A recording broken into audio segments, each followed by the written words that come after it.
22 जूनपासून ते 30 जूनपर्यंत राज्यात दररोज भाग बदलत जोरात पाऊस पडणार आहे. म्हणून ही प्रथम शेतकऱ्यासाठी आनंदाची बातमी. सांगायचं झालं तर आज मध्यरात्रीत म्हणजे विदर्भातून पूर्व विदर्भातून पावसाला सुरुवात होणार आहे.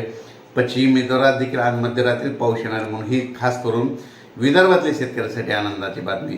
त्याच्यानंतर सर्व राज्यातल्या सर्व शेतकऱ्यांना सांगू इच्छितो, पूर्व विदर्भ, पश्चिम विदर्भ, मराठवाडा, उत्तर महाराष्ट्र, दक्षिण महाराष्ट्र, पश्चिम महाराष्ट्र सर्व शेतकऱ्यांना सांगू इच्छितो उद्या शनिवारपासून 22 जूनपासून तर 30 जूनपर्यंत दररोज भाग बदलत पाऊस पडणार आहे. म्हणून हा अंदाज लक्षात घ्यायचा.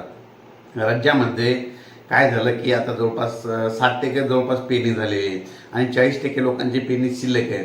म्हणून हा खास करून राहिलेल्या शेतकऱ्यांसाठी खास करून आनंदाची बातमी. आणि ज्यांची पेरणी झाली त्यांच्यासाठी समजा ती सोयाबीन निघण्यासाठी समजा त्याच्यासाठी ही एक आनंदाची बातमी. तुम्हाला एक सांगू इच्छितो की राज्यामध्ये आता हे 2-3 दिवस पावसानं थोडी उघाड दिलेली होती. काही भागात पाऊस चालू होता, एकदम पाऊस थांबलेला नव्हता. म्हणून हा अंदाज लक्षात येतात. पण राज्यातील सर्व शेतकऱ्याला सांगू इच्छितो 22 जूनपासून 22, 23, 24, 25, 27, 28, 29, 30 तारखेपर्यंत राज्यात दररोज भाग बदलत मोठा पाऊस पडणार आहे. म्हणून हा सर्व शेतकऱ्यांनी अंदाज लक्षात घ्यायचा.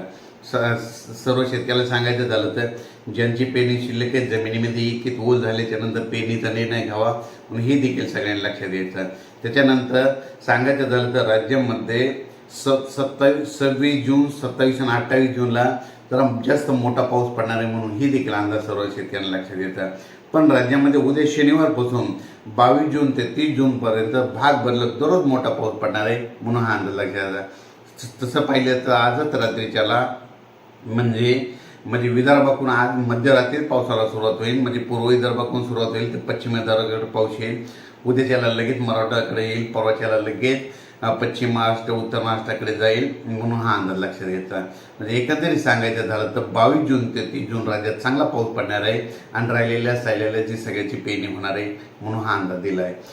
अचानक वातावरणात बदल झाला तर लगेच एक मेसेज दिला जाईल. धन्यवाद.